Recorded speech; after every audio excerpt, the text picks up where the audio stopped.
સ્કૂલે મોકલતા બાળકોના વાલીઓની આંખ ઉઘાડતો એક કિસ્સો સામે આવ્યો છે। શહેરના એસજી હાઈવે પર સ્કૂલ રિક્ષાની જોખમી સવારીનો વિડીયો વાયરલ થયો છે। રિક્ષામાં ક્ષમતા કરતા વધારે બાળકો ભરી લઈ જવાતા સવાલો ઉઠ્યા છે। રિક્ષાની પાછળના એંગલ પર પણ બાળકોને બેસાડી દેવામાં આવ્યા છે, લટકાડવામાં આવ્યા છે। રિક્ષા ચાલકોની બેદરકારી અને પોલીસની નિષ્ક્રિયતાથી માસૂમોના જીવ સાથે રમત રમાતી ક્યારે બંધ થશે, આ સવાલ પણ અહીંયા થઈ રહ્યો છે।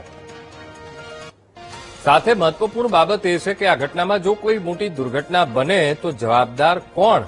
તો વાલીઓએ અહીંયા જાગવું પડશે અને સાથોસાથ પોતાના બાળકોની તકેદારી પણ રાખવી પડશે। કેવી રીતે સ્કૂલ રિક્ષા ચાલક એ બાળકને એની સ્કૂલ સુધી લઈ જાય છે એનું પણ ધ્યાન હવે વાલીઓએ રાખવું પડશે। શું તમારા બાળકોને પણ આ રીતે તો રિક્ષામાં પાછળની એંગલે લટકાવી દેવામાં તો નથી આવતા ને? આ જોવાનું હવે તમારે રહેશે।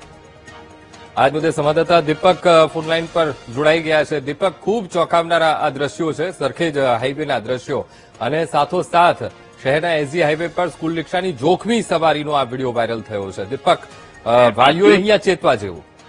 બિલકુલ, વાલીઓ અને પ્રશાસને ગંભીર બાબત આ ધ્યાનમાં લેવી જ પડે, કારણ કે અમદાવાદ શહેરની અંદર એસજી હાઈવે પર આ પ્રકારના દ્રશ્યો સામે આવ્યા કે જ્યાં સ્કૂલે જતા બાળકોની જોખમી સવારી થઈ રહી છે। રિક્ષામાં જે પાછળની બાજુ છે ત્યાં એંગલ પર બાળકો લટકી રહ્યા છે। જો કોઈ પણ પ્રકારનો અકસ્માત થાય તો બાળકોના જીવને જોખમ ચોક્કસપણે રહેલું છે, અને જે રિક્ષા ડ્રાઈવર છે તેના દ્વારા પણ આ ગંભીર બેદરકારી દાખવવામાં આવી છે કે બાળકોને પાછળની સાઈડ આખી રિક્ષા છે જે પણ ફૂલ ભરવામાં આવી છે ને જોખમી સવારી કરવામાં આવી છે। ત્યારે આરટીઓની સામે પણ અને ટ્રાફિક પોલીસ સામે પણ અનેક સવાલો ઉભા થઈ રહ્યા છે કે આ પ્રકારની જોખમી સવારી બાળકોને લઈને થઈ રહી છે ત્યારે કયા પ્રકારની કામગીરી કરવામાં આવી રહી છે તેના ઉપર સવાલ ચોક્કસપણે ઉભા થઈ રહ્યા છે। અને બીજી તરફ વાલીઓએ પણ ચેતવાનું પૂછ્યું છે કે જો તેમના બાળકોને ઓટો રિક્ષામાં કે સ્કૂલ વાનમાં મોકલવામાં આવે છે તો તે જોખમી સવારી આ પ્રકારે કરી રહ્યા છે તો તે ધ્યાન દેવું ખૂબ જ જરૂરી બન્યું છે। અંકુર,